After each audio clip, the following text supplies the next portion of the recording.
Les patates chaudes sont à l'antenne. Pour la biodiversité et le climat, il n'est plus temps de se passer la patate chaude.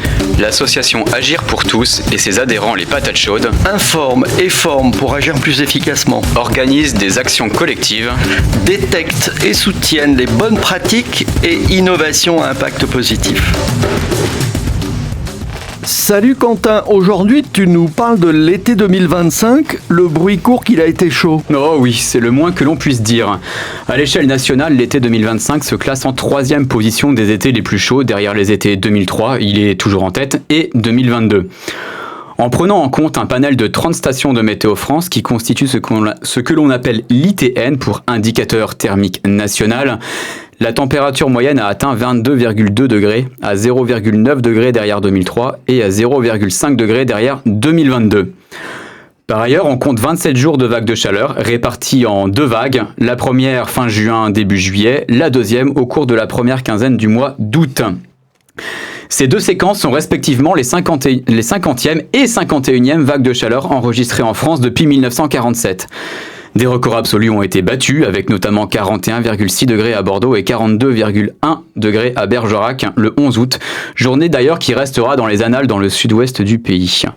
En ce qui concerne les précipitations, ce fut un été plutôt sec, notamment dans la moitié sud de l'Hexagone. Alors à Rennes aussi, nous avons eu chaud. Oh oui, nous avons eu chaud. Les températures ont largement dépassé les valeurs moyennes. Plus précisément, l'anomalie a atteint plus 1,7 degrés par rapport à la norme trentenaire 1991-2020, une norme déjà bien réchauffée. Mais existe-t-il encore une norme dans un climat parti à la dérive ? On peut se poser la question. À Rennes, cet été 2025 se classe également derrière les étés 2003 et 2022, mais il est très proche de 2022. Dans le détail, au 15 septembre, au moment où on enregistre, on compte 61 jours avec une température maximale supérieure ou égale à 25 degrés, ce qui est le seuil de chaleur, pour une norme à 44, dont 23 jours supérieurs ou égaux à 30 degrés, c'est le seuil de forte chaleur. Le record absolu est à 24 jours en 2022 et la norme est à 9 seulement. Et 3 jours supérieurs ou égaux à 35 degrés, qui est le seuil de très forte chaleur. Le record absolu étant détenu par 2022 avec 8 jours. Petite précision qui a son importance, le nombre de jours de chaleur peut encore évoluer d'ici la mi-octobre et il n'est d'ailleurs pas impossible d'avoir encore 1 ou 2 journées de forte chaleur. En ce qui concerne les précipitations, c'est aussi un été sec à Rennes avec un déficit marqué en juin et en août, le mois de juillet ayant été lui normal. Et on compte aussi très peu de journées fraîches. Très peu en effet. Et d'un point de vue personnel, c'est cette quasi-absence de journées fraîches qui m'a le plus impressionné sur cet été. Sur le trimestre juin, juillet, août, la station de Rennes n'a enregistré que 3 journées en dessous de 20 degrés l'après-midi. En 2003, le compteur était resté bloqué à 0.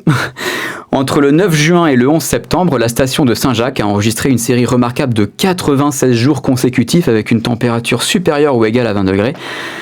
Derrière, mais de peu finalement, la série record en 2003 où on avait eu 104 jours consécutifs.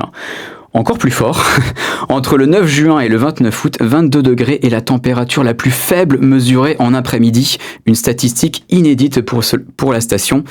Qu'on se le dise, le climatiseur océanique fonctionne de moins en moins bien et l'augmentation de la température de surface des eaux de la Manche et de l'Atlantique y est probablement pour quelque chose dans cette affaire. Alors, dernière question, Quentin, pourquoi l'été 2003 n'a toujours pas été battu ? Eh bien, car le bilan exceptionnel de l'été 2003 tient certes du réchauffement climatique déjà impactant il y a 22 ans, mais aussi au caractère exceptionnel de la circulation atmosphérique avec notamment un blocage en oméga XXL qui nous a valu cette terrible canicule au mois d'août. Dit autrement, il faut aussi considérer l'impact de la variabilité interne du climat. Cette même variabilité interne qui explique que l'été 2025 a été beaucoup plus chaud que son prédécesseur en France.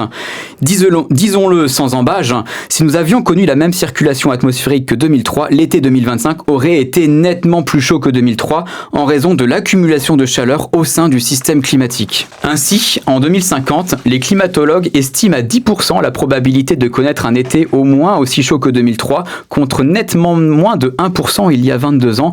Nous l'avons déjà dit au cours de précédentes chroniques, le changement climatique bouscule très rapidement le champ des probabilités. Un rapport de 1 à 10, c'est impressionnant. Oui, ça va très vite. Pierre-Emmanuel, peux-tu nous parler des actions d'Agir pour tous ? Avec plaisir. Alors notre prochain rendez-vous en partenariat avec le cinéma Le Scénario de Bain-de-Bretagne se tiendra jeudi 18 septembre à 20h30 avec la projection du film In Action réalisé par William Sineux et Alizé Ciappini. Célia et Léo ont tout quitté pour agir face au changement climatique, suscitant parfois désaccords et incompréhension avec leurs proches. Pour renouer le dialogue, ils les embarquent avec eux dans un road trip joyeux et positif pour tenter d'expliquer les freins à l'action climatique et surtout trouver ensemble les solutions pour les surmonter. Le débat sera animé par l'équipe Agir pour tous et le réalisateur William Sineux en visio. Et bien sûr, un pot amical sera proposé en fin de soirée. Cela va de soi. Est-ce qu'on a du nouveau sur les balades et ateliers nature ? Oui, alors plusieurs balades sont présentées sur notre site internet. Par exemple, mercredi 1er octobre après-midi, Isabelle vous donne rendez-vous au Châtelier pour une balade découverte des fleurs comestibles. Pensez à apporter votre calepin pour y continuer votre herbier ou le créer. Et le mercredi 8 octobre, Isabelle vous propose une formule à la journée avec cuisine sauvage avec ces mêmes fleurs comestibles. Donc cueillette des plantes, préparation culinaire, puis dégustation. Retrouvez toutes les dates sur notre site agirpourtous.org. Et d'ailleurs, je crois que tu as interviewé Isabelle. Oui, et je te propose de l'écouter.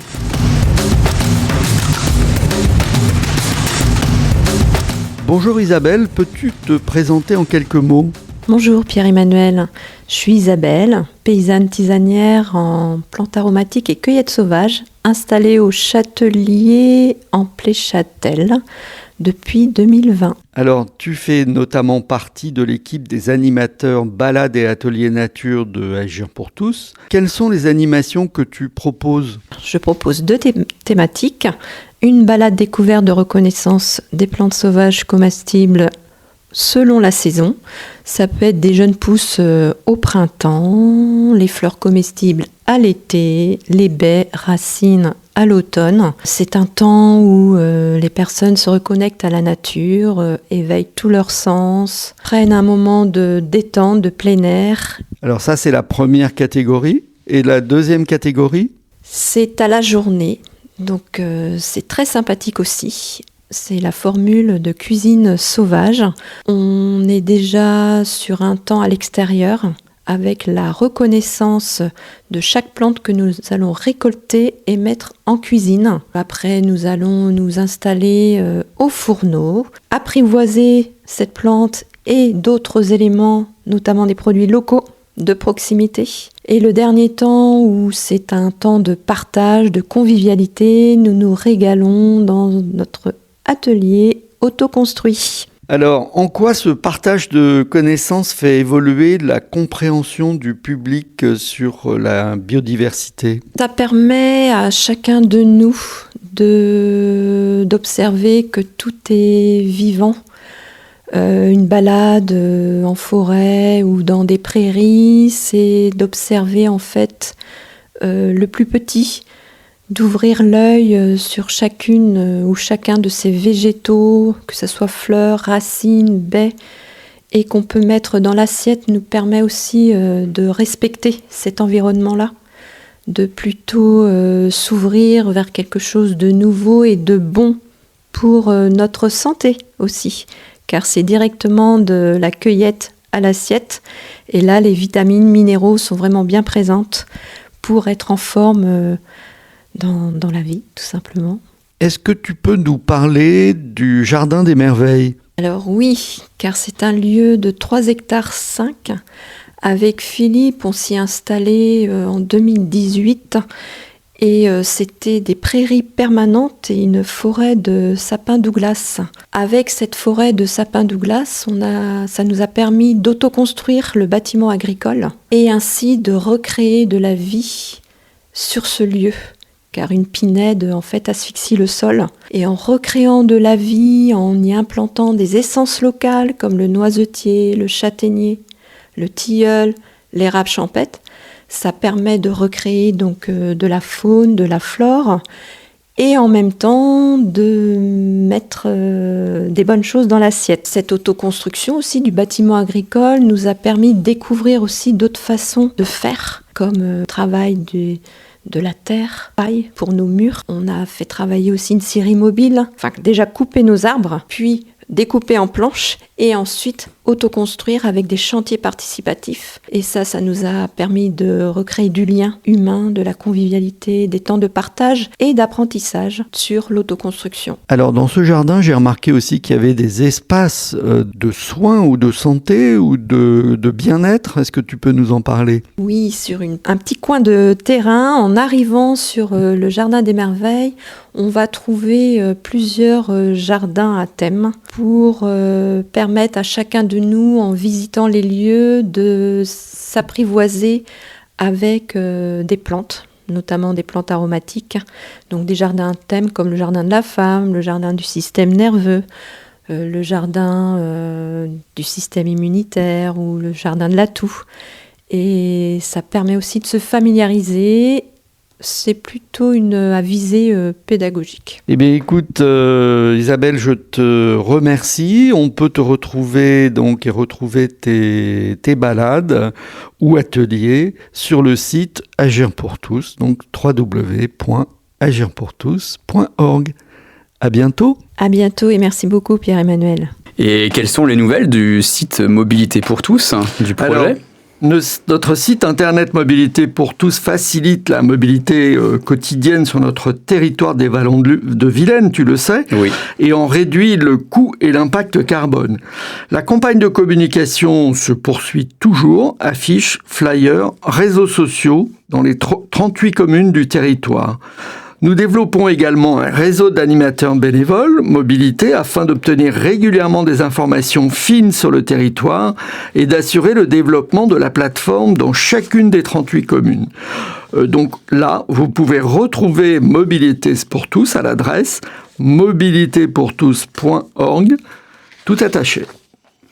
Et je crois que tu as un événement Mobilité pour tous à nous annoncer d'ailleurs. Oui, alors à vélo, à pied ou éventuellement en TER, retrouvons-nous dimanche 21 septembre de 12h à 16h au Théâtre de Verdure, près de l'espace Claude Michel et du port à Guy-Primessac, pour un pique-nique partagé familial au bord de la Vilaine. Au programme, découverte du site Mobilité pour tous Vallons de Vilaine, présentation de Agir pour tous, et l'association Vallons à vélo présentera plusieurs animations autour du cyclisme dans le cadre des mobilités quotidiennes. Pour faciliter l'organisation, l'inscription gratuite sur la page Hello Asso d'Agir pour tous est demandée. Et il me semble qu'il y a également plusieurs actions en cours dans l'enseignement. Oui, alors Agir pour tous fait sa rentrée scolaire principalement au lycée Saint-Yves avec plusieurs actions. Vendredi 19 septembre, nous encadrons une action de ramassage de déchets dans la nature avec les élèves de 3e. Lundi 29 septembre à 17h30, nous organisons une projection dédiée au cinéma Le Scénario de Bain de Bretagne avec le film de Brigitte Chevet, Le village qui voulait replanter les arbres. Et bien sûr, la réalisatrice animera le débat avec nous. Mais surtout, le lycée Saint-Yves nous a proposé d'impliquer les élèves de terminale en fil rouge tout au long de l'année scolaire sur le projet Mobilité pour tous. Impeccable. Et avant de conclure, peux-tu nous rappeler comment rejoindre ou soutenir l'association ? Alors bien sûr, tu peux le faire directement sur notre site internet agirpourtous.org. Et bonne nouvelle, nous avons baissé le prix de la cotisation annuelle à 10 €. Elle est toujours gratuite pour les collégiens et lycéens. Et tu retrouves tous les épisodes de notre rubrique sur Spotify, Deezer et sur le site de Radio Laser, bien sûr. Podcast, les patates chaudes sont à l'antenne.